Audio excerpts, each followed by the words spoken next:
Blueberries for Sale by Robert McCloskey.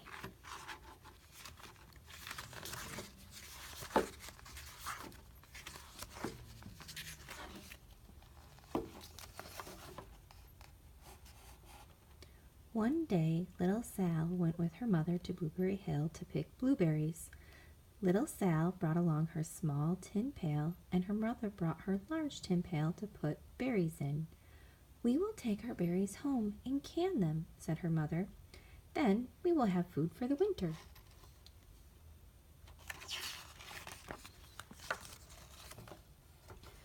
Little Sal picked 3 berries and dropped them in her little tin pail.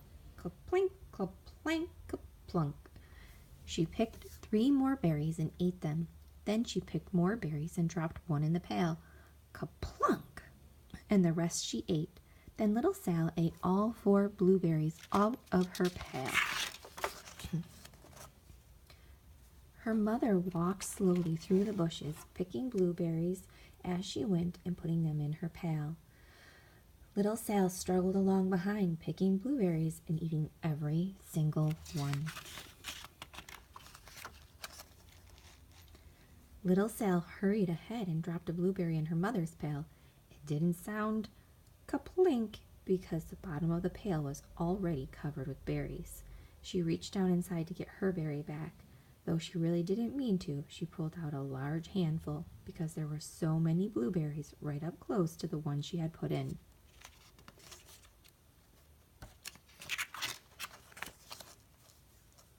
Her mother stopped picking and said, "Now, Sal, you run along and pick your own berries.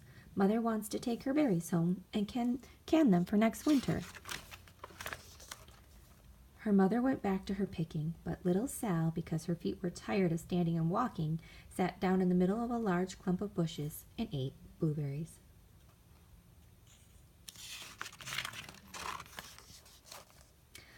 On the other side of Blueberry Hill, Little Bear came with his mother to eat blueberries.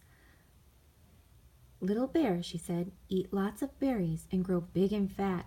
We must store up food for the long, cold winter." Little Bear followed behind his mother as she walked slowly through the bushes, eating berries.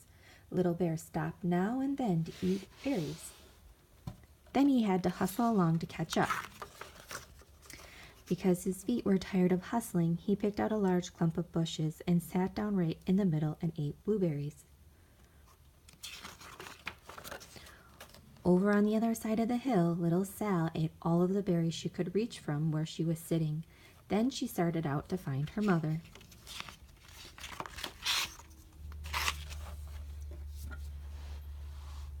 She heard a noise from around a rock and thought, "That is my mother walking along."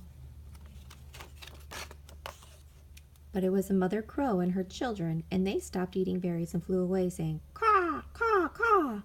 Then she heard another noise in the bushes and thought, "That is surely my mother, and I will go that way." But it was Little Bear's mother instead. She was tramping along, eating berries and thinking about storing up food for the winter. Little Sal tramped right along behind.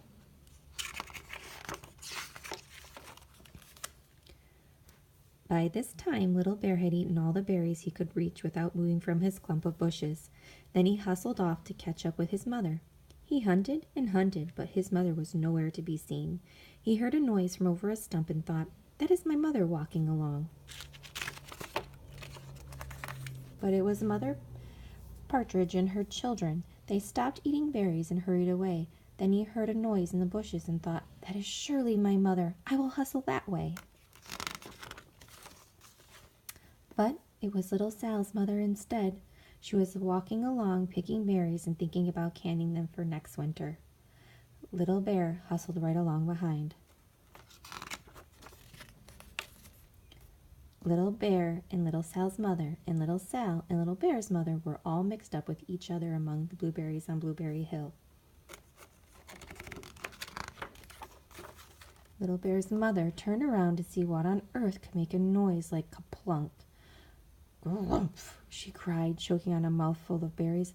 "This is not my child. Where is Little Bear?" She took one good look and backed away. She was old enough to be shy of people. even a very small person like little Sal.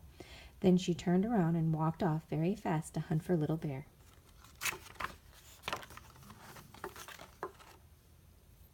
Little Sal's mother heard Little Bear tramping along behind and thought it was Little Sal. She kept right on picking and thinking about canning blueberries for next winter.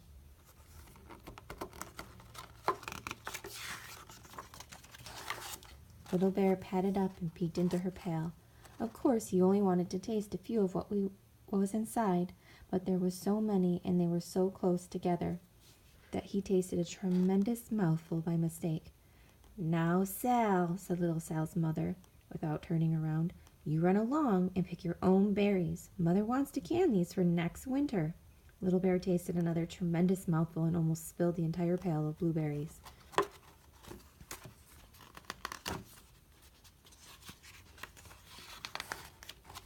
Little Sal's mother turned around and gasped, "My goodness, you are not Little Sal. Where is my child?" Little Bear just sat munching and swallowing and licking his lips. Little Sal's mother slowly backed away. She was old enough to be shy of bears, even very small bears like Little Bear. Then she turned and walked away quickly to look for Little Sal.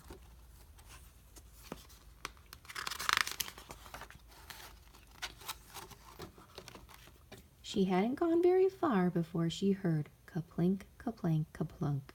She knew just what made that kind of a noise. Little Bear's mother had not hunted very long before she heard a hustling sound that stopped now and then to munch and swallow. She knew just what made that kind of noise.